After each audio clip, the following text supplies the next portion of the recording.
2016 July 21వ తారీఖు విధి నిర్వహణలో చెన్నై నుండి అండమాన్ వెళ్తున్న ఫ్లైట్ యాక్సిడెంట్లో 21 మంది మృతి చెందగా అందులో 8 మంది విశాఖపట్నం ఎన్ఏడి ఉద్యోగస్తులు కాగా నేటికి 10 సంవత్సరాలు పూర్తి కావడంతో ప్రతి సంవత్సరం స్మృతి దివాస్ని కుటుంబ సభ్యుల సమక్షంలో నిర్వహించి రక్తదానాన్ని శిబిరాన్ని నిర్వహిస్తున్నారు.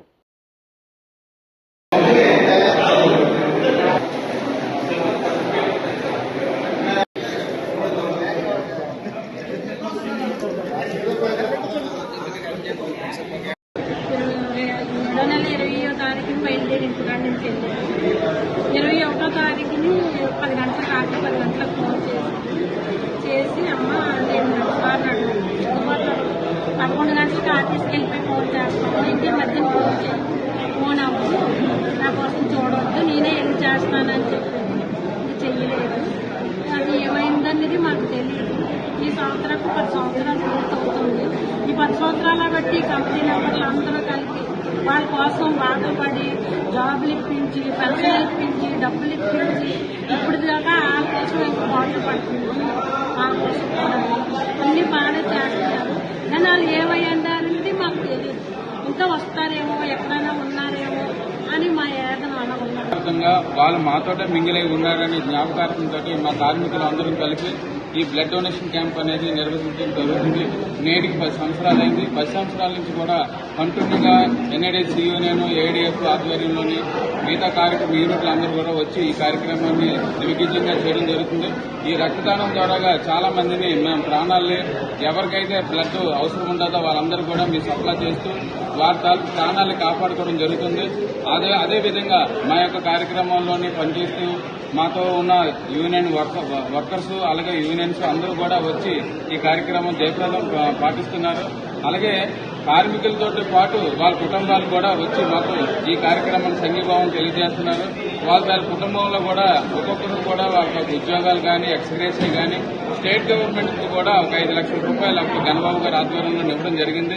శ్రీనివాస్ అంటే ఎన్ఏడిసి యూనియన్ జనరల్ సెక్రటరీ.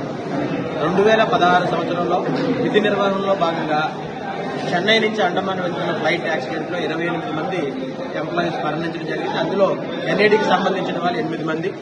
వారు మరణించిన తర్వాత ఏదైతే all India defence employees federation ఉందో, యూనియన్ ఉందో, వారి మరణించిన వారిని తిరిగి తీసుకురావడం సాధ్యం కాదు కాబట్టి సంబంధిత ఫ్యామిలీస్ కి ఏవైతే బెనిఫిట్స్ రావాలో వాటన్నింటినీ సాధించడానికి పెద్ద ఎత్తున పోరాటం చేయడం జరిగింది. అప్పట్లో ఏపీ స్టేట్ గవర్నమెంట్ నుంచి కూడా ఆర్థిక సహాయం అందించడం జరిగింది.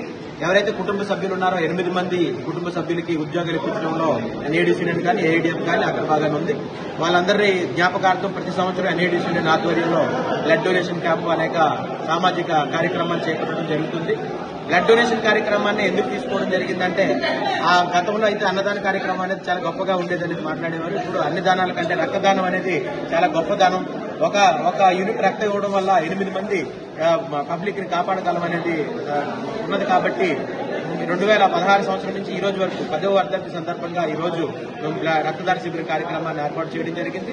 దీనికి ఏఎస్ రాజా వారు అలాగే మనకి ఏదైతే రెసిడెన్షియల్ అసోసియేషన్ వాళ్ళు ఉన్నారో వాళ్ళు కూడా మనకు సహాయం అందించడం జరిగింది. ఇక్కడి నుంచి కూడా ఎన్ఏడిసి యూనియన్ ఆధ్వర్యంలో తప్పకుండా ఈ కార్యక్రమాన్ని వారి జ్ఞాపకార్థం కొనసాగిస్తాము. ఏవైతే కుటుంబ సభ్యులు ఉన్నారో వాళ్ళు కూడా ఎప్పుడు క్రమం తప్పకుండా ప్రతి సంవత్సరం ఈ కార్యక్రమాల్లో అంతర్భాగం అవుతున్నారు. కుటుంబ సభ్యులకు కూడా ఉద్యోగాలు రావడం జరిగింది.